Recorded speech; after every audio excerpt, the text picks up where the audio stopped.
I'm Jeremy White, and we just can't stop talking about Stefon Diggs, can we? I'm Joe Marino, and I'm excited to watch Josh Allen play in a dome. I'm the Big Jerry Ostroski. I know we have a Monday night game, but you seen the new grass that's going into the new stadium across the street? It's awesome. This is Locked On Network, and you're watching Bill Squad. Who's ready, Bills Mafia? It's the Bills Squad. Everything Buffalo Bills, every week. Breaking down the big hits and game-changing plays the way only the Locked On Podcast Network can. Nobody circles the wagons like the Buffalo Bills. So gear up and squad up. The Bill Squad show starts now. And welcome in, Bills Mafia. It is another episode of the Bill Squad Show, our midweek show. Of course, we always do post-game and a midweek show. I'm Jeremy White with Joe Marino and the Big Jerry Ostroski. Today on the show, the secondary is maybe the primary concern for the Bills right now. We'll talk about whether or not the answers are in-house as a growing concern about what happens across from Christian Benford. Is there a Bills star that Jerry and Joe are maybe putting on notice? We'll talk about that as well. Stefon Diggs' return, what that revealed about the secondary and also the Bills receivers, the comparisons of Drake May to Josh Allen. There's a lot going on. It's complicated. Today's episode is brought to you by FanDuel. Right now, new customers can bet just $5, and if your bet wins, you'll get $300 in bonus bets to use across the app. I've also got some rapid-fire questions. Jerry, I don't think you were here when I said to Joe, James Cook is a top blank running back in the league. Put him on the spot, a little knee-jerk reaction, and I got some of that stuff coming up later today, too, so I'll put you both on the spot. Without further ado, gentlemen, good morning. Feels like everybody is talking about receiver, but really everybody's talking about corner right now because of what happened in that game on Sunday night and Tre'Davious White and a lot of uncertainty at the corner 2 spot, Joe. So how serious is this right now for Brandon Beane? Is he pacing the hallways? Is he making calls? Like, how's he feeling right now? No, the corners aren't playing their best football for sure. And whether you like these stats or not, I'll give them to you. Next Gen Stats has the Bills as the worst team in the NFL in terms of average separation at the target at 4.3. That's 0.3 more than Dallas, to give you an idea of what that gap is. That's 1 to 2. That's the other side of the separation score. We talked about receivers separating. Yeah. This is the separation against you. It's not a good story to tell there. And I think there's some concerns. And there's layers to it. It's never just one thing. I know it's easy to say Tre White's no good, right? And yeah, he's a limited player, right? There's no question about it.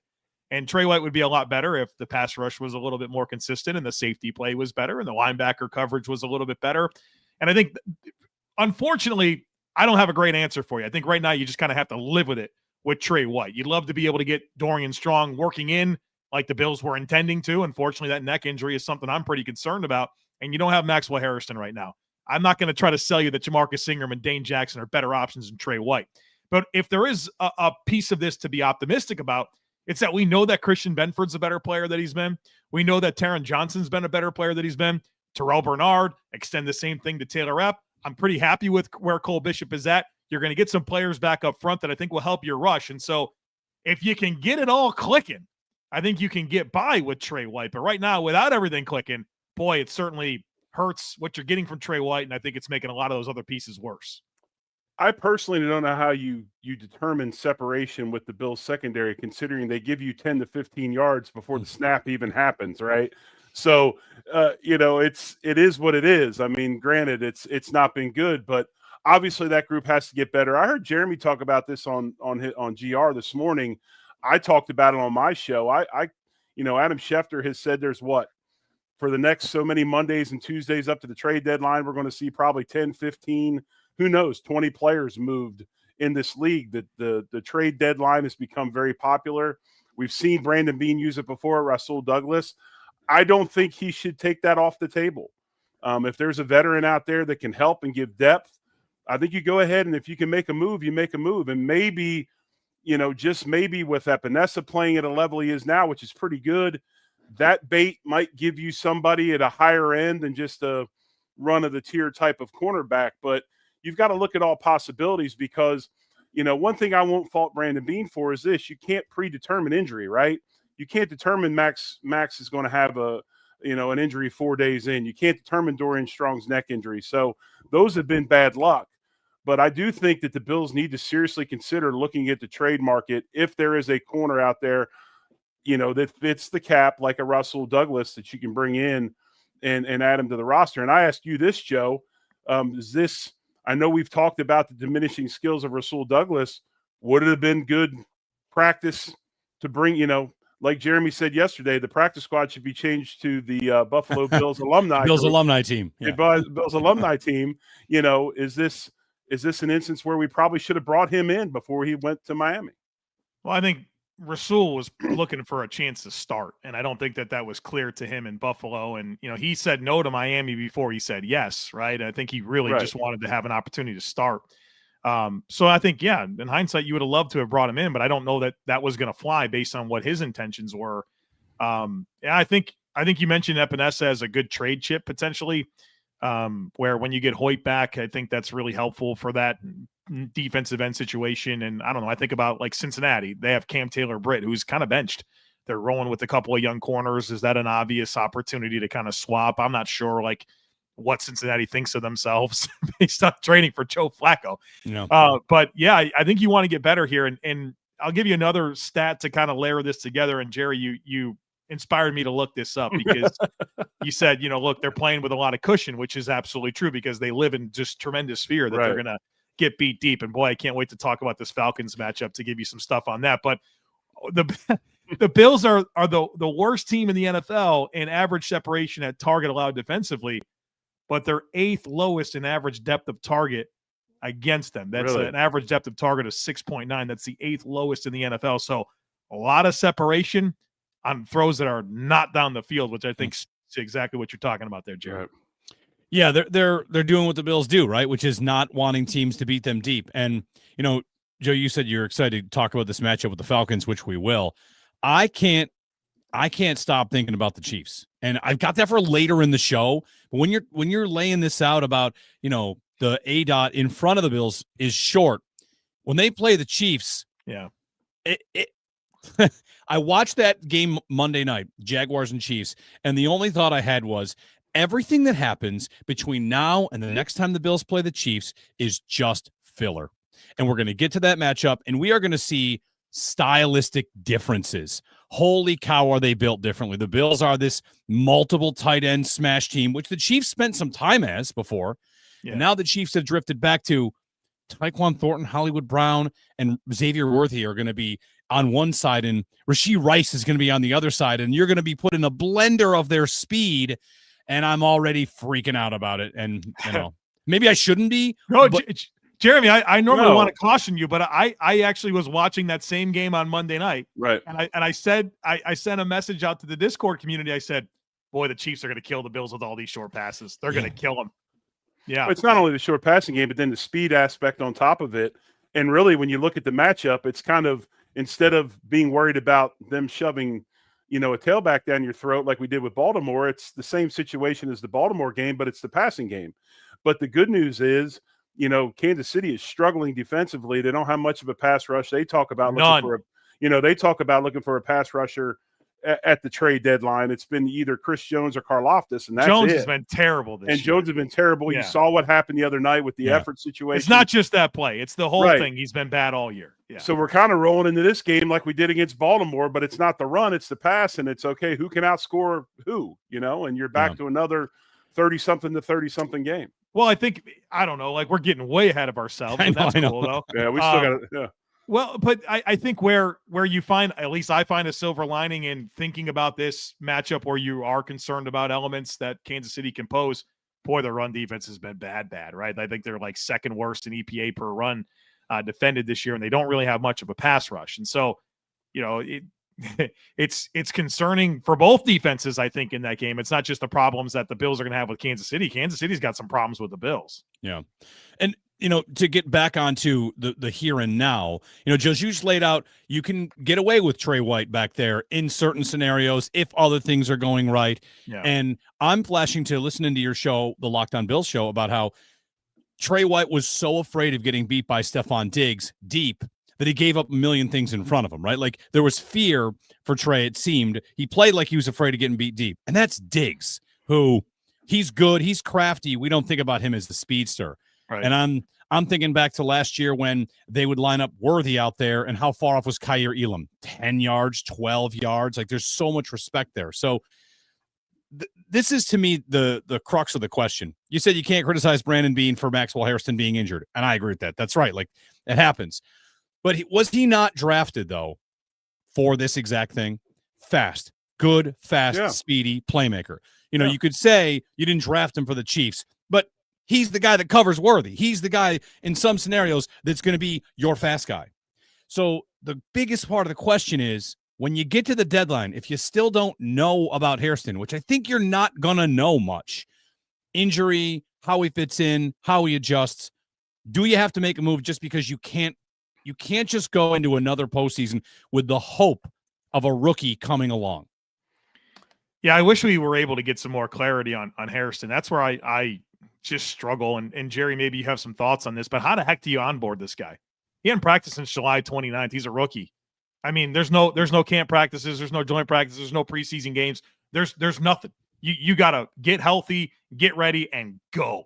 And obviously there's, that's what surely that's what they're talking about right now at One Bills Drive, is how you get him back and make sure that you put him in a position to be successful. But that's your piece. And like you did the thing to get yourself the piece. But I mean, honestly, just a very unfortunate situation where you're just probably going to have to throw him out there and find out. But you probably want to be as calculated about that as you possibly can. I want to know if the injury is more than what we know. I mean, I would think an LCL injury that wasn't super severe, like a grade 3 or something, would have been able to get him back on the field by now. Maybe there's other stuff involved. We'll find out soon enough. I know they tend to usually let those things go at the end of the season. But as far as Hairston goes, the way I look at him and usage of him when he does come back, once you get him comfortable, maybe he's the guy that carries the speed receiver across the field. We don't really do that in Buffalo. Maybe we make a change and we allow him to carry the speed guy, whatever side he's on, and say, go play man. Because, you don't have to learn a lot of intricacies of the zone coverage in man, right? You get up in somebody's chest, you flip hips, and you run. And that's what he should be able to do. So I see him coming back as a man specialist when they do get him back. And over time, maybe they can ease him into the system. I don't know. We talk about McDermott's system being so complex. I don't know how complex it is. I think, I don't think it's much for corners. Right. I mean, zone is safeties. Yeah. Right. Zone is zone. I think it's the way the safeties fit, and I think it's the way the linebackers fit, and we've seen the issues with it. But as far as corners go, zone is zone, man is man. And, I would think when he comes back, it's probably going to be heavy man situations until he gets comfortable playing that zone again. And that's how you get to your reasonable platoon where, Tre White, obviously from the zone spacing, should know what to do. I know he's not going to, he doesn't have the click and close he once had, man. It was pretty clear watching him against Diggs and kind of stumbling over himself, trying to get out of these breaks. But the one thing that Tre White has been surprisingly good at has been tackling and run support. I know that he's had some goofy open field moments. He's trying to punch out the ball. Whether he should or not is a different situation. But I think in the normal flow of fitting the run, he's done a nice job and made some good tackles. And I think some of the comments about Hairston and his tackling were pretty misguided. Like, he was definitely eager to tackle. Just after that shoulder injury on tape, he wasn't as effective. Boy, if you watch him in 23 or before the shoulder in 24, this guy absolutely hunted and wanted to be physical. It was the same situation as the Deion Walker deal. If you saw the tape from a year before, you didn't see the issues tackling that you saw after the shoulder injury. I want to ask you guys about a name here as we talk about potential candidates for a trade or if they have to make a move. You mentioned Rasul Douglas, and I don't know if I would have thought about this before, but the fact that the Bengals and the Browns just traded a quarterback in division, Douglas wanted to start, and they probably looked at it and thought, he can't start here. Now, if he wants to go somewhere, it would be familiar, and he and Christian Benford are super tight. Like, they got real tight, real fast. I wonder if Douglas would not be, an upgrade, the right decision here. It would be cheap. You call Miami and say, let's do a pick swap. We want Rasul Douglas back. And it would make Douglas happy too. Like, I don't want to take that off the board at all. I would rather, that's true. I wouldn't take it off the table, but me personally, We've got enough old guys in the defensive secondary. I would rather take my lumps with a young guy who's eager, that maybe makes some mistakes, but has some recoverability and speed and athleticism, and maybe somebody we can bring in and build and we can keep around for the future. I don't know how many guys like that you find in the midseason, but our biggest issue right now in our secondary, I think anyway, and it goes to the tackling issues, is our age and the fact of how beat up people are. It's almost like guys are making decisions to say, hey, I need to play, so let's not play with reckless abandon like maybe I used to. And I use Taron Johnson as a prime example of this. Let's make sure we're making plays, but we can play the next week as well. And I'm not saying that's a bad thing, but I think that injury and age has a big factor in that back end. He's not the only name you've mentioned. We've talked about for this, whether it's, you don't want to call a player making business decisions. Could the Bills, though, as a team, have decided on some level, we want everybody healthy for January? This is the regular season for us. That's not real. Like, could it be that where whenever you think about it, I don't know, how do you tell a defensive player to do that, right? It feels like it's almost impossible to do. If I want to tell James Cook to run out of bounds or Josh Allen to run out of bounds, I can do that. How do I tell Taron Johnson, Terrel Bernard, make sure you're staying healthy? It feels like the old adage is, when you're trying to stay healthy, that's when you get hurt. I don't think they do. I don't think that can be part of your messaging. Like for a defense, like your identity has to be physical and attacking, getting after people. And so I think you can preserve guys a little bit more on offense. And I remember that year. I don't remember which one it was. It was Cole Beasley and Stefon Diggs were the Bills receivers, and they were both beat up as hell in the postseason. You kind of felt it. And, they came out afterwards. They both had injuries that they were kind of playing through. And, you realize that they, probably needed to preserve themselves a little bit more during the regular season. And I thought some of the decisions and utilization of how they deployed receivers moving forward was more in line with, we probably needed to be more calculated there. But defensively, I don't know how you do it. But the problem is, like, the Bills defense hadn't been healthy since, 2001. It's been right. Yeah, it's been so many different guys. Yeah. Like, what is going on here? They can't stay healthy on that side of the ball. But, I look at Taron and I'm like, how many times you see Taron get somewhere and it's a grab and drag down tackle? It's usually face first, reckless abandon, and but with the stinger issues, he's had the shoulder issues. You've seen a lot more grab and drag with him. And I'm not saying that he's not a great player. I love Taron Johnson. I'm just looking at observations and where things, when people want to talk about tackling issues, right away they want to go to, well, the practices aren't physical. It's a coaching staff. Dude, we practiced an hour and 40 minutes under Marv Levy. If you went to the ground, you probably had like 5 people coming over to fist fight you in practice. And I'm not exaggerating. I mean, you didn't go to the ground. You wrapped up and all those things. So that's out the window. I just think there's some stuff that we're dealing with, and it's part of the aging process. It's part of players getting old.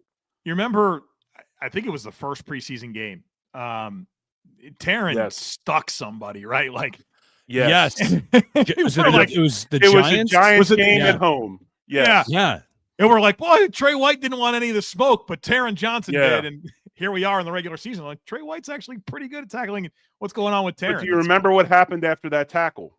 They took him out. He got a stinger, right? Or like he was hurt. He was sitting on all fours, sitting there for a while. Then they kind of got him up, and you never saw him again. Yeah. So that's kind of where I'm coming from.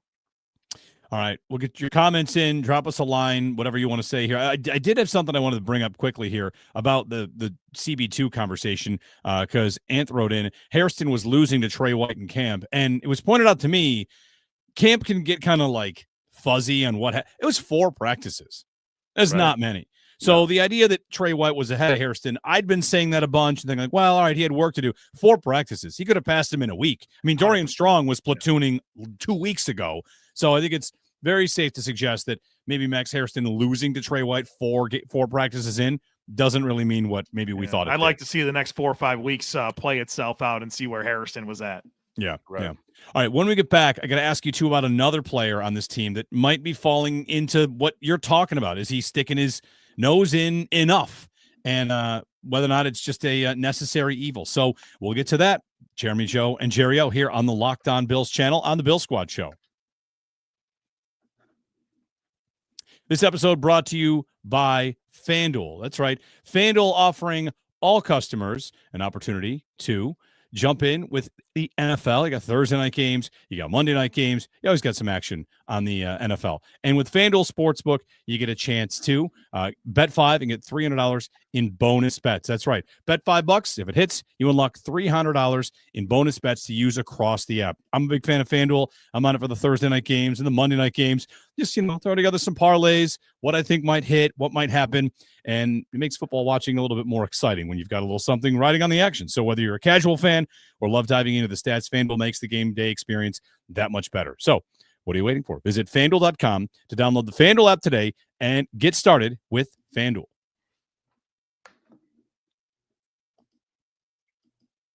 Back here on the Bill Squad Show, Jeremy White, Joe Marino of the Locked On Bills podcast, and everything else you see at thejoemarino.com. Big O Jerry Ostroski, former Buffalo Bills lineman, over 100 games, all over the offensive line. I want to ask you guys about one player, and it's the kind of thing where, Joe, I know the Bill Squad Show kind of exists so people can ask you questions. And Jerry, you're here to help us understand the player side of it. And the question I came up with listening to the Locked On Bills show last week, 2 weeks, 3 weeks, is are you getting more and more frustrated with Terrel Bernard? That's something I feel like I'm hearing, and maybe listeners are as well. And here's the chance to ask, is there some growing frustration there? Yeah, I mean, I think you're picking up what I'm laying down, Jeremy. It's frustrated with him. I understand there's concessions that you make with every player, right? There's something that they're not very good at that you kind of have to deal with. There's very few very perfect players that have ever been in the league. And Terrel Bernard has very redeeming qualities. I know he's an amazing leader, gets everyone lined up. He's a communicator. I think he's a pretty good coverage player. I think he's a good gap shooter. But you got to be honest about what this guy puts on tape playing downhill and playing the run and playing off contact and plugging gaps, right? And I think Jerry would agree with me that I think the defensive line has really grown this season in terms of their run defense, and to the point where the last few weeks I thought it was really good. I mean, and you can look at the metrics that will tell you, yards before contact. I mean, these were phenomenal numbers the last couple of weeks. And so you're like, well, okay, well, they're doing their job. Where's the second level? I don't know. Where is the second level? Where's 8? He's not wanting to be part of it. And I just looked this up, this number right here. Terrel Bernard's run stop percentage. So percentage of run plays where he's able to create a stop. It's 5.4%. That's 61st. It's 61st amongst NFL linebackers that have played at least 30 snaps or something like that against the run. Other starting linebackers are double, triple that. And I think there's times where he looks very instinctive and he's shooting gaps and that type of stuff. But when he just has to, just read it and play downhill and play off a block, he doesn't have it, right? It's never really been a strength of his, but this season more than ever, I feel like I see issues with him taking on blocks. And the problem is when he takes on blocks, he picks a side. And you want to see a guy be able to stack, play with extension, deconstruct the block, not give ground. And that's just not what you get from Terrel Bernard. And I understand that's not the strength of his game. But, I just feel like that's a piece of where my frustrations with the defense is, where I feel like the front's kind of doing what it's supposed to do. And Bernard's just, his warts as a downhill player have been really, really accentuated so far this year. I think the biggest statistic that kind of shows that is the fact through 5 games, he only has 3 tackles for loss. And Terrel Bernard is one of those guys that always makes big splash plays in most games. I mean, he's downhill in the backfield. He does do a very good job when he's right of making the front right. And what I mean by that is, a defensive lineman might have to play a certain gap, but he sees something and hops backside, or he gets beat. Bernard does a good job of then playing the gap that the defensive lineman's supposed to be in and is able to make plays. But usually that's through aggression and downhill. He just seems, and we've watched this D-line progress, and I think Ryan Nielsen right now, our offensive line and defensive line are being coached incredibly well. Nielsen's addition to this defensive staff has been big time, and that's when you see that in the way the defensive line's playing. But, we don't play a style of defensive line that's going to keep him clean. Right. But we haven't played that way since he's been here. Right. So he shouldn't be shocked that he's going to have guys in his face Centers are going to get right up to him because we slant and move and things like that. So, that is concerning. And I don't know if his lack of being involved in the running game or being confused in the running game, and he knows it, has leaked into other areas. But other than the big pick against Baltimore, I've kind of been concerned about his Tampa 2 deep middle play at linebacker. It's suffered as well. It's not just the running game. We've seen many instances, and we know how people attack the Bills, right? We play cover 2, we play deep middle linebackers, and so everybody runs underneath of it, right? Kansas City, we watch them do it over and over again. Well, now there's another layer, and you saw it with New England, Hunter Henry and stuff getting in that level between the linebackers and the safeties. And that's concerning. I mean, if he's not going to play the run as well, you need to be there for the pet. And so, I don't know if it's one or the other that's causing issues, but he has not been the same player this year. Gets lost in trash because of indecisiveness. Usually he sees it goes, and it doesn't matter what the trash is because he's already passed it. But he's second-guessing himself. There's indecisiveness, and it has been an issue. 19% missed tackle rate so far this year for Terrel Bernard. So even when he's there, he's fallen off tackles quite a bit. But Joe, let me add something to that. Real quick, what's a good rate, Joe? Like, I think around 10% is okay. Gotcha. Kind of the acceptable range. Right. So acceptable 10, 19 is you're missing twice as often as it's allowed. Yeah. Right. And I've made this point before. A lot of times missed tackles are because you're late. Yeah. And you get there and you get your hands on them, but you're not able to be in proper position to get the guy on the ground. And that's part of the indecisiveness, that we're seeing out of his play, where before it was fire the gun and he was there as the ball was there. Now he's getting there late, maybe to the side, and he's not able to square up. We know he's not big, so he's not going to physically drag anybody down with size and strength. So, that kind of, leads to this. I guess the next obvious question about Bernard, his role, they just extended him. And is this a bad month, or is this something that you find troubling where, in the draft next year, I'm not trying to go to the draft already, but just can the Bills be happy with what they're getting from this linebacker long-term? Because they did just extend him. Like with Rousseau, we thought it's coming, Joe. You'd say he's pressing, he's playing all right, it's coming. With Benford, maybe he's not at the best month of his career, but it'll probably come. With Bernard, do you have faith it'll come back? What he brings well, or are the drawbacks so significant that there's reason to be worried?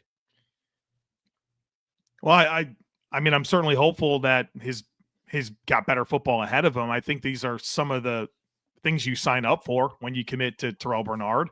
I think he's certainly been a better coverage player in his career than he's been this year, and I feel a level of confidence that piece will be okay. But I don't know that we're ever going to watch Terrel Bernard and think, that's a really good player that's going to fill and take advantage of steady play in front of him to be able to make these physical tackles. I mean, when he can shoot a gap or something, run stunt, it's, boy, it's nice. But just the normal flow of the game. And if you watch the Patriots against the Bills, watch y'all 22, watch Spillane and Tavai and how they play the run. I mean, they're confident what they're doing. They hold their ground. They leverage the gap. They fill and trigger. And it's like, boy, I'd like that. I'd like to see that in Buffalo. But the Bills wanted to go to this 2 matchup linebacker thing, right? Like this is a very intentional choice that they've gone into. And, I do wonder about the trends of the league that I feel like the Bills offensively were pretty aware of and have done a good job to put themselves in a position to counter. But on the defensive side of the football, at least with the choice to go to the 2 matchup linebackers, I think it probably looks like a miscalculation to me, but this is what they signed up for. I think they love Terrel Bernard. I really do. Yeah. I don't think the conversations right now at One Bills Drive are anything like what we're discussing when it comes to Terrel Bernard. And Jerry, doesn't Bernard almost seem like he is a good representation of the Bills defense, where it might not be perfect, but it makes big plays? And that's kind of what Bernard has been the last couple of years. No, I believe so. And I think, let's say this. He is leading the team in tackles. He's leading the team right now in tackles. Now, it's only by 3. Normally it's by much more, but he is leading the team in tackles. But I think the Bills defensively, especially linebackers and back end, it's really weird. Like they kind of really thrive off of one another. They play off of one another. The styles, you very rarely just get like a Ray Lewis. He's playing middle. He's going to go make plays, right? these guys are all kind of intermeshed together, and they all work together. And if one's not quite right, it affects others. And, look at the situation right now in the secondary. You got age. Milano's only played a couple games. He's been out. You got multiple linebackers next to him. Now he's getting used to playing next to Shaq Thompson after playing next to Dorian Williams, after playing next to Milano. You got Taron Johnson that maybe finally showing that he lost a step. So now all of a sudden Bernard's being asked to do a lot more than maybe he has in the past of, just trust my eyes and go. And somewhere in this whole thing, he's lost a little bit of confidence. And these middle linebackers, it's what I just said. They got to trust their eyes. If they see it, they trust it, and they make a decision and they go. And right now there's a hesitation just a little bit that's causing him to be off. I think you make a really good point there, Jerry, that I hadn't really considered. And it's probably in defense of Terrel Bernard, where, boy, he hadn't had a running mate. No. There's been intended running mates, but he hadn't had a running mate. And then I just kind of zoom out and I think to myself, man, Matt Milano and Tremaine Edmonds, where they were together, they were good together. Jordan Poyer and Micah Hyde, when they were together, they were good together. But independently, maybe not, right? Like, you just had one, you felt it. Think about Ed Oliver and Daquan Jones when they're together. That's a really good pair. And then you take away Daquan after that London game in Jacksonville. It's like, boy, I don't know. It's not as good when it's just one of them. And so I think there is something to be said for playing off of another player and having stability next to Terrel Bernard. And I think we can, in fairness to Terrell, I mean, he had those 4 games with Matt, and it was in 2023, and you're like, oh my God, this might be the most amazing pair of linebackers next to each other we've ever seen. And then Milano, has a tibial plateau fracture, and you never get to see it. So I think that's a really important piece of this conversation is to give him some grace, because it's sometimes it's not even like he can't even get more than a couple games with somebody next to him. I mean, he played next to how many different guys this year alone. So I think that's a good call out and something that we should be thinking about. And I think it trickles down from training camp all the way through at all positions. The number one thing, it's with coaches, with players, there has to be a trust level.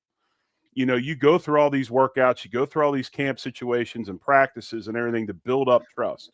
Trust is the number one factor as far as player success goes. When you know the guy next to you, you don't have to think about it or tell him. He's going to do what he's supposed to do. It allows you to free up and play. And now there's all these factors that are contributing to the fact that maybe the trust isn't what it used to be. It's the same thing with Sean McDermott. And, we talk about Hairston coming back and all these things.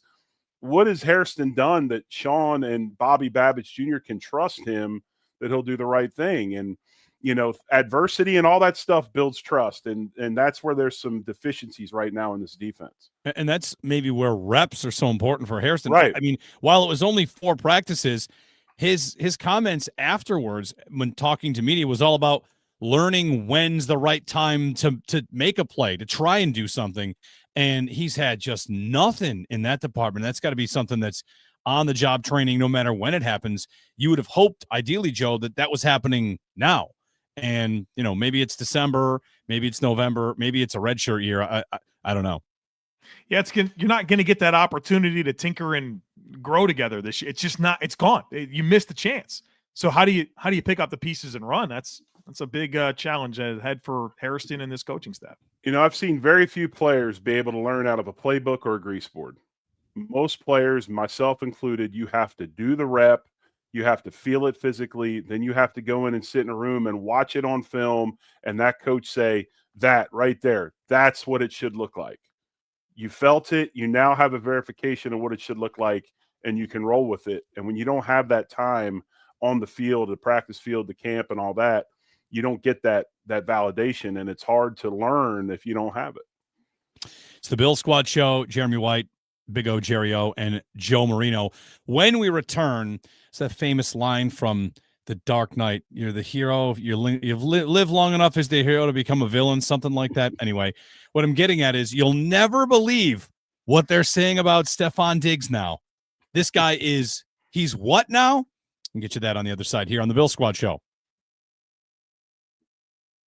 I'm Cody Rourke from Locked On Broncos, and this episode is brought to you by Peloton. Peloton is shaping the future of fitness with the brand new Peloton cross-training Tread Plus, powered by Peloton IQ. This is Peloton's most advanced equipment yet, giving you real-time guidance and endless ways to move, whether you're running, lifting, or you're cross-training with your favorite instructors like Alex Toussaint. It's training reimagined to make your workout more personal. Peloton is built for breakthroughs with features that help you plan, stay motivated, and hit peak performance. You can let yourself run, lift, flex, and go while Peloton handles all the rest. Plus, Peloton IQ provides real-time strength coaching, tracking your progress and suggesting weights that challenge you so you can get stronger. Plus, the new movement tracking camera, it counts your reps and corrects your form in real time, making sure every rep is safer and smarter.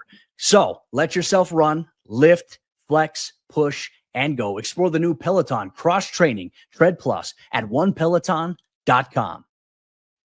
Back here on the Bill Squad Show, Jeremy White, Joe Marino, and the Big O, Jerry Ostroski. So, guys, I said to you that they're saying something about Stefon Diggs. What are they saying? They're calling him the quarterback whisperer.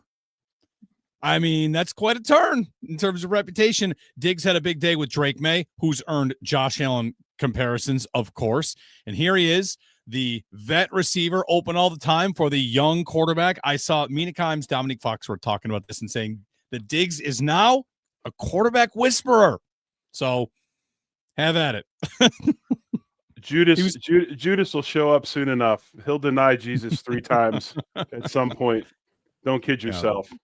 Really? Well, who's feeding that? That's kind of nuts, right? Like, and you can respect Stefon Diggs and the career that he's had. I don't know. Was he whispering for whoever the hell the Vikings quarterback was for Kirk Cousins? I don't know. Kirk Cousins seemed pretty good after him. Josh Allen seemed pretty good. He did get Case Keenum a playoff win. Yeah. I know I'm not. I saw that and I thought, I mean, you know, that's how it works. Baker Mayfield had a comment today at Bucks media availability where, I don't know if you saw, he got into it jawing with a couple of fans in Seattle. And Baker, I love Baker because Baker's so self-aware. And he said, when I was young, they said that's immature. And now they say that I've got that dog in me. And he says, he's like, you win some games and they change what they say about you. And I thought, like, that's so right. And Baker said, you know, I'm the same guy. I'm who I always am, but whatever. Great for Baker Mayfield, you know? Anyway, we have not talked about the receiver conversation, which is a big one following this game to the Patriots, because the Bills did not separate on the outside, did not really get open. And I don't know that anybody should be all that surprised by that. And I don't think the Bills are all that surprised by that. The question is, you know, do they feel like they're going to run up against somebody that can keep them from doing that and also stop the rest of what they do?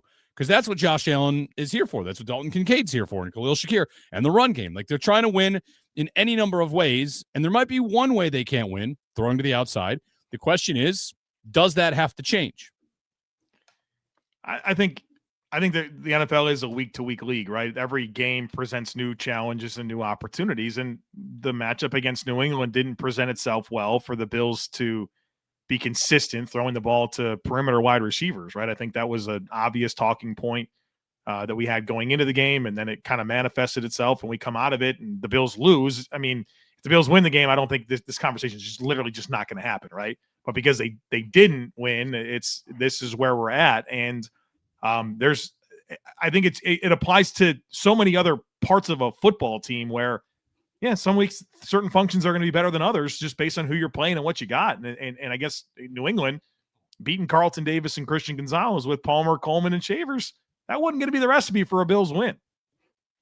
When you look at this game, I mean, exactly that. You got those two guys playing corner, so you know you can put them on an island and take that away no matter who the receivers are. And then you play heavy against the run because you know you want to take James Cook away and frustrate the Bills in the running game, which they did. But that means something else has to be open, correct? And Joe said this very well on his All-22 breakdown. There was, you know, what did Kincaid get? 6 catches? Yeah. Probably should have had 12 targets.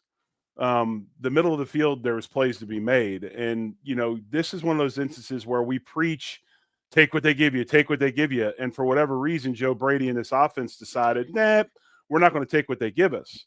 And, I think they could have done a much better job there. But, I will say this, full disclosure, the one thing I love about X is you can mute words. You can put words in the mute part and you can mute them so they never come up in another tweet to your deal. I have put separation on my muted list. And so I don't get any of those. So if you have something, please tell me, because I am not getting it on Twitter anymore. I'll say this on the taking what the defense gives you, or making the right decisions. I think studying the tape, I came away pretty satisfied with Josh Allen's process. I think he made 3 or 4 crippling mistakes. Like, don't get me wrong, but otherwise, I don't really take much exception with what he did with the opportunities that were presented to him. Where I become frustrated with the offense against New England was that you didn't put yourself in more opportunities to feast on a major deficiency, which is their linebackers, their safeties in coverage. And you have the stuff for that, right? With your big people sets, with your 12, your 13, your 21, your 22. You missed a chance, right? And for James Cook to have 1 target, or you had 1 target to running backs in the entire game. And I mean, even Knox had 2, he had 2 targets, but I'm pretty sure they were all kind of on outside. They were kind of like just afterthought type plays where, no, you had chances to work those matchups against Jelani Tavai and Craig Woodson and Robert Spillane and Jack Gibbons and whoever the heck the other safety is, whose name escapes me right now. It's just like that was your opportunity. And the Bills got them into base personnel defensively on 14 snaps, and they threw it twice, and they got 20 yards on one play. They got 23 on the other. Like, this to me was, I don't know, my eyes were big. The sirens were going off going into the game. It's like, this is how you attack this defense. And then what I kind of felt like the Patriots were like, thank you, because our plan was when you put those people on the field and you're going to run the ball, which, that's obviously a big part of what the Bills are. Jerry, how about what they did with the corners? Yeah. They compressed, and then they became like second level defenders and were able to handle, if the Bills wanted to run spill, could do some spill technique with James and some of the runs. If they wanted to press outside, whatever, like they had these types of big physical 6'2", 32-inch arms corners that are all 200 pounds. Like, okay, great. You want to collapse? We'll insert them into the run fits. And it won't look like a heavy box, but at the snap, it's going to be a heavy box because we're going to put these guys into the fit. And so not only did you like spoil your best way to run the football, you didn't take advantage of your mismatches in the passing game. Exactly. And I think last year it was kind of like we watched Baltimore take away Josh to the right, that game that they played, and did such a good job of limiting his scrambling and rolling out to the right. I thought New England did a really good job of limiting the James Cook cutback run. Just with the personnel they put in the game, the length and everything. And if you watched a lot of it, very few times was it a gang tackle situation. It was one guy that was unblocked or one guy that made the play. Yeah. And, you even seen the Bills change up the way they block inside in zone, where they were, instead of tying up 2 guys on a down lineman, they were actually trying to evade and get up immediately to the second level to cover guys up to give James some space. Just didn't work. But as far as the passing game goes, I don't know. I'm not a passing game guru by no means, but in watching the film, we run some 4 verticals and things like that. But really, how many plays do we put in that are maybe newer or have some setup ability to them? I mean, we saw Palmer on that deep crossing route that he caught the ball on, had some separation there, talked about it. Joe got in front of the safeties, ran a couple clear out routes, stuff like that. But I'd like to see a little more actual, if we're trying to get separation, sometimes you have to call plays to allow guys to get separation through scheme. Does that make sense? It does. I don't think the Bills do much in the way of, hey, we want to isolate this, go get a bucket, right? That's what I'm saying. I think that Dorsey did too much of that, and maybe and Brady doesn't do any of it.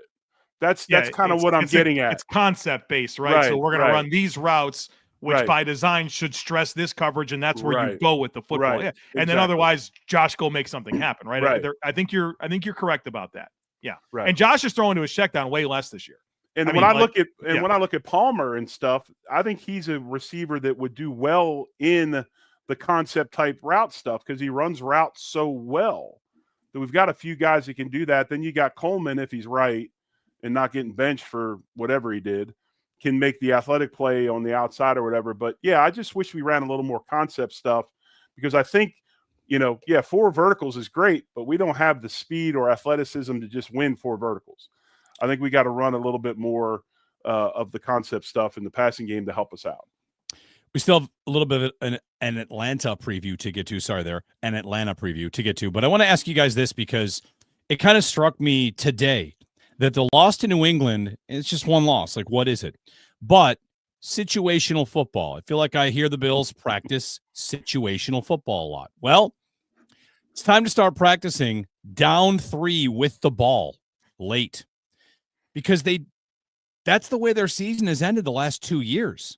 In the divisional round game against Kansas City here, right? Think of these games. Nobody's healthy at linebacker. How could they possibly? They had a fake punt. It was a disaster. What'd they have? They had the ball down 3. And Bass misses a kick, but they could have scored a touchdown and really taken control, and they didn't. Yeah. Last year, AFC Championship game, they're at their own 47-yard line on a first down or whatever, and 4 plays and don't have the ball anymore. And then this one, 1st and 10 at the 27. Yeah. 3 is a tie. These are 3 games you could get 7. And this situation, I feel like this boils down to the root of why some people want a better defense and some people think, get me a guy because you're getting in this scenario, even with these defensive problems, and you keep banging your head against the wall in this exact scenario. The number one thing I wanted to look at when I got to the All-22 was exactly what the heck happened when the Bills were 1st and 10 from the plus 27 and had a chance to score a touchdown to put the stress on New England to score a touchdown and wind up having to settle for a field goal. They threw 3 straight incomplete passes. Let's talk about it. First down, they run a screen to Shakir. If you saw the play, they had 4 over 2. You can't run the play. You can't run the play. Shakir dropped it, and thank God he did because it probably is a tackle for loss. So, okay, that's goofy. Second down, Josh Allen bails a clean pocket. A clean pocket. He's got Curtis Samuel on an over for a touchdown. He bails a clean pocket, never gets to it. Third down is was that the play where he? Second was the bomb to Coleman. Third down was the Samuel. Was the bomb to Coleman? Yeah. So the bomb to Coleman. Second down. He's looking for Coleman. He's covered by Christian Gonzalez. It's another the one where they said there might have been holding on the sideline. It was the Patriots sideline. That one? Okay. So that's that play, and then the third down is you missed the clear out. And then you bail and work it back to Shakir. It's DPI, but they don't call it. To me, I guess my biggest exception with all of that is you can't run that screen to Shakir. And I know that you had a huge touchdown on that play the last 2 weeks, and so you probably love that idea. But you don't have numbers. You that's just simple math. You can't run that play. And arguably, you could say they had 5 over 2 if you want to count the backer that was shading to that side of the formation. Do they call that play, which they love? They called the screen on 3rd and 10 to Amari Cooper in the AFC Championship game last year. Do you think they're calling those plays because 13 seconds kind of lives here forever? They scored too quick. And that was with 13 seconds left. In all these scenarios, there's enough time for the Bills to get a touchdown, but they also don't want to get a touchdown too early and get the defense back on the field and up against an offense that might score again because then all of a sudden, you're losing with Josh Allen on the bench. I feel like sometimes in these spots, they're caught between go get a touchdown and take as much time off the clock as possible. So you're threading this needle, and in the process, they're just flat out missing the thread because they're not getting the touchdown which they need. But you brought up a great point, Joe, and I thought they did this in the run game as well in some other areas where they did not have the numbers to run certain plays, but they still ran them. You're looking at the Bills having 4 blockers and New England 5.5. It's kind of the way you count from the linebackers over how many guys, and if a linebacker's over top of the center or a lineman, he counts as a half. But I thought that New England did a really good job of, they said, okay, we're going to take away this. We're taking this away. You're not going to do your best stuff. We're going to play percentages. Take that away. Now go find another way to make a play. And we just never did a very good job of adjusting to that. We just kind of kept trying to do the same stuff, and we never adjusted off of that, which was kind of frustrating to me. Yeah, kind of feel like we're talking about the worst football team in the world. I mean, you listen to this guy, or 50 minutes of this thing. I feel like we're talking about a horrible football team. Well, no, but you understand. I mean, we're breaking down a loss, and a loss that was a bad loss. I know. We're trying to come up with the reasons, and they're not horrible. I get it, but this is one of those. how many times now have we lost the 5th game of the season? 3 years in a row. 3 years in a row. Is this the point in time every year where the Bills hit that lackadaisical, we've arrived? You saw Keon Coleman not start the game because of a disciplinary issue. It's that 5th game. Hey, and then we have the heartbreaking loss, and then we lock back in. If that's what it takes, it's disappointing. How do you not show up for that game, though? Right, it's a rivalry night. It's the whiteout. It's the Patriots who think that they're the new toast of the league. And you said, you know what? Right. Drink the champagne, baby. Here it is. Here's an L at our stadium. Your signature win, Drake May. You'll be the talk of the league. Stefon Diggs, go ahead and go off. Like, if you can't get up for that, dude. You're preaching to the choir. But the league is a transitional league.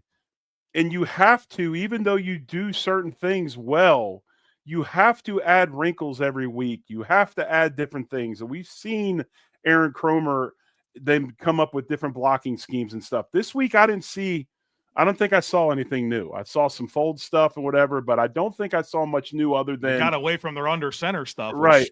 Kind of annoyed me. And the only thing I did see was maybe the avoidance stuff where the first lineman or second lineman of the double team went straight up to the second level to try to combat some of the issues with that, but didn't see a lot of that. Didn't see much difference in a lot of things. And I'm sorry. I mean, you've got 4 games on tape. You've got to progress at some point. You just can't keep doing the same thing. And again, we're not saying they're a bad football team, but great. These are complacency issues. You hear me preach all the time, guys. I talk about human nature all the time. I've seen it. It's a long season. It's, all this stuff going on. And sometimes that creeps in, and they were victim of it this past weekend. I wonder how much of this was you're behind the sticks. I mean, the Bills the first play of the game, freaking hold. You had more self-inflicted wounds, which I think maybe took you out of the stuff that you wanted to get into. But I mean, all that to say, obviously had a chance to win. They had a chance to overcome a lot of mistakes. Right. They couldn't do it. And if this is the humble pie that the Bills needed to do all, avoid all the things that you're concerned about, well, then great. It could be the greatest loss they've ever taken. But I think that's disappointing to me if that's really true.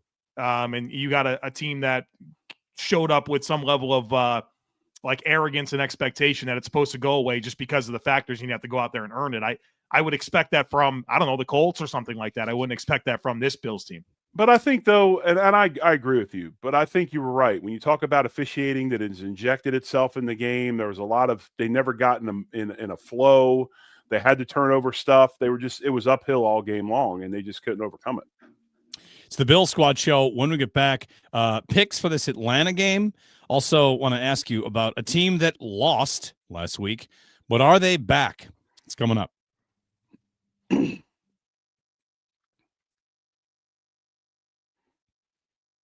All right, Jeremy White, Big O, Jerry Ostroski, and Joe Marino here on the Bill Squad show. Before we get to who's back, the Chiefs, and whether or not they might fall to 2-4, by the way. They play the Lions this week. The Ravens play the Rams. Shout out. I got a happy birthday wish here. How about a shout out? Jerry O. We did it for him. We have rights to certain pictures. I searched, and this is one that we can get. This is one that we can use. So happy birthday to your boy Owen there. Thank you. I appreciate it. 23 years old today, man. Yeah. Happy birthday to him. Wanted to do the old shout out for you here because you're tweeting about him a lot and I know you're very proud. So happy birthday to him. All right. The Chiefs, are they back? They lost. They had 476 yards of offense. And while their defense might be faltering right now, it looks like before Rashee Rice even returns, they've found something on offense that is explosive again. Yeah, Pat Mahomes looked good, right? I think that's the reality of it. And I think there's a lot of characteristics of that Chiefs loss, and I would even point to the Rams loss on Thursday night that were pretty aligned with the loss we just saw the Bills take, where there were some mistakes. I mean, the 14-point swing on a pick six, right? That was an unbelievable play by Devin Lloyd, but they have that. The Chiefs had 13 penalties in the game. They had the goofy kickoff that put the Jaguars at the 40 for the game-winning drive. Lawrence made a couple of unbelievable throws after you're like, can this guy even function as an NFL quarterback? Right? What a weird player he is to watch. And they kind of take an L, and they're staring at 2-4 if they can't beat the Lions. And I think the Lions with their run game has got to be a big concern. And the Chiefs have really struggled to rush the passer outside of their blitzing. Jared Goff's unbelievable against the blitz. So they're on alert. And Mahomes, what do you say? We already lost too many games. And there's some normalization after they were 11-0 in one-score games last year. They're 0-3 so far this year. But I think they're going to be urgent. This is their last game without Rashee Rice. That'll certainly help them coming up. And I think through some of their issues, the way that Mahomes in the passing game looked last week is probably something that gets Chiefs fans pretty excited. Jared Goff 2-0 against Mahomes. They've met twice, and Goff has won both, and has 38 points per game in each of those meetings. Yeah, like you said, you look at the stats, it was very much like the Bills-Patriots. The Kansas City led in every aspect of the game except for things like penalties, and they even had less turnovers than Jacksonville, and still, didn't win this ball game. I'm not concerned about the Chiefs. The Chiefs, you say, are the Chiefs back?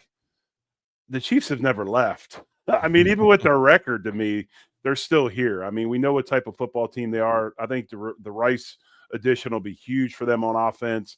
They do have to find a way, though, to play better defense, because that defense last year, when the offense had the swoon, it was the defense that I think drug them along last year.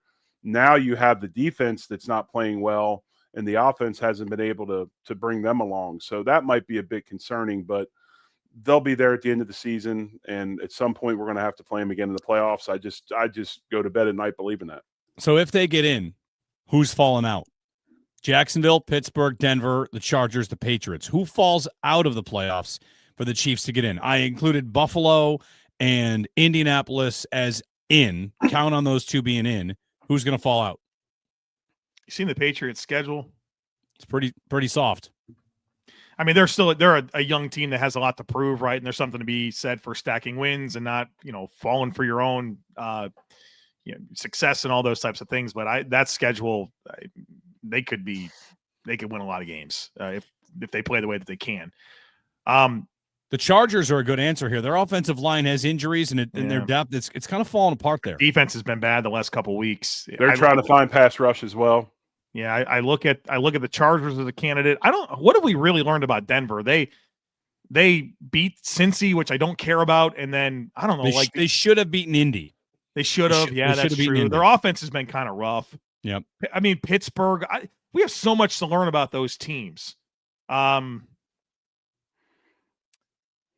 think the Chargers look like the team to me that seems the most vulnerable with how they're losing players. And how about if the Ravens are going to get in, two teams have to drop out. The Ravens are 1-4 and playing the Rams 7-point dogs. Like the Ravens are about to drop to 1-5. I think everything's gone wrong. It's like a throw it into a fire season for them.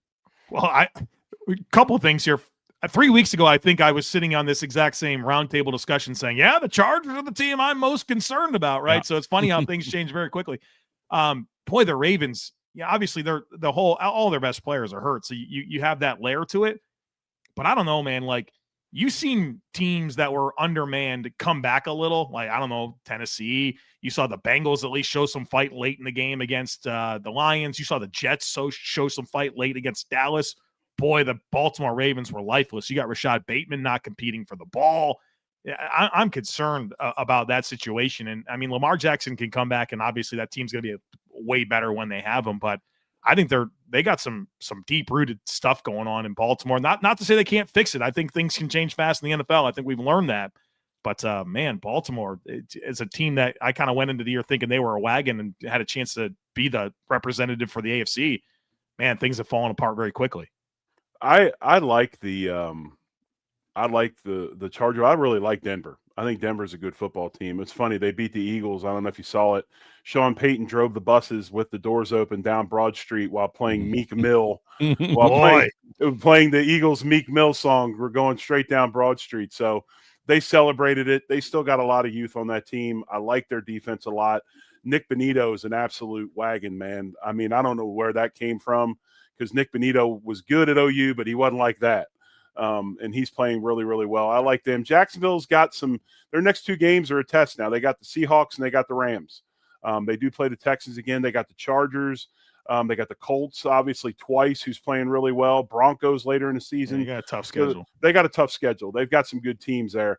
I don't know. I just keep looking at Pittsburgh. I think this might be the year that Tomlin's, at least 500 and making the playoff streak might come to an end. I think Baltimore will still play good football once Lamar Jackson gets back. How big is that hole going to be, though, Jerry? Well, they're still the favorites to win the division. Well, what I'm saying is, okay, I guess you're right. They got to win the division. I forget about it. I was just looking at the losses. Yeah, they could win the division with a sub 500 record. Yeah, I mean, it could happen. So I guess Pittsburgh is probably in as long as Rodgers stays healthy. Chargers, I don't know. Yeah. Pittsburgh's next two opponents, Cincinnati and Cleveland. So, not exactly tough tests. Have a comment here, a question from James. Asked Big O about Hockley's father. We had Shane Hockley. How about Ed Hockley? Any interactions through the years? Well, all you have to know is that Shane Hockley has half of Ed Hockley's DNA, so that should answer every question you need to know. Jerry, what are referees like? What are these guys like? What are interactions like with them during games? I mean, when you kind of feel it going one way, what's it like?